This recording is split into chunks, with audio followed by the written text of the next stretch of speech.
আসসালামু আলাইকুম। আজকে আপনাদেরকে দেখাবো একটি এক্সেলের ওয়ার্কশিটে মোট কতটি কলাম এবং রো থাকে। এখন কলাম হচ্ছে যেমন উপর থেকে নিচ, যেমন এটি হচ্ছে এ কলাম, এটি হচ্ছে বি কলাম, এটি সি কলাম। আর রো কোনগুলো? রো হচ্ছে এই যেমন এটি একটি রো, 2 এটি একটি রো, 3 এটি একটি রো। এই পুরো ওয়ার্কশিটটি কলাম ও রো সমন্বয়েই তৈরি। আর এইগুলো প্রত্যেকটি হচ্ছে সেল।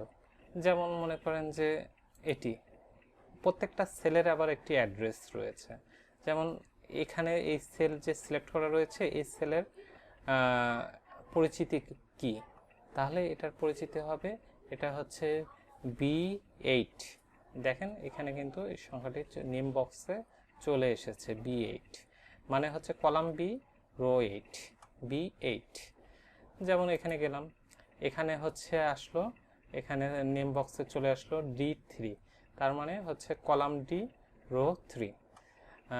এখন আপনারা একটি ওয়ার্কশিটে মোট কতটি কলাম এবং কতটি রো রয়েছে এটি সহজেই জানতে পারবেন। এই যে এখানে বন্ধুরা দেখুন, এখানে মাউসের লেফট বাটনে প্রেস করে রাখলেই আপনারা সংখ্যাটি দেখতে পারবেন। এখানে যে আর এবং সি দেখতেছেন, এখানে সি পূর্ণরূপ হচ্ছে কলাম আর আরতে হচ্ছে রো। তাহলে দেখা যাচ্ছে এখানে সিতে কলাম রয়েছে 16,384টি আর রো রয়েছে 10,48,576টি।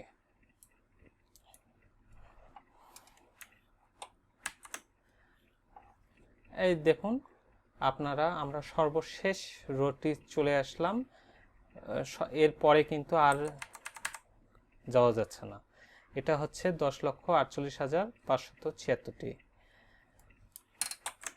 এখন আপনি এখানে যাবেন কিভাবে?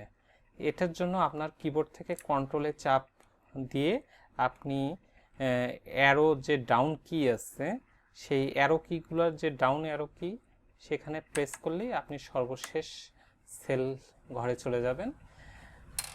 আবার যদি আপনি পূর্বের অবস্থায় যেতে চান একদম সর্বপ্রথমে, তাহলে আবার কন্ট্রোলে চেপে আপ অ্যারো কি প্রেস আপনি A1-এ চলে আসেন। আশা করি আপনারা সবাই বিষয়টি বুঝতে পেরেছেন। ধন্যবাদ।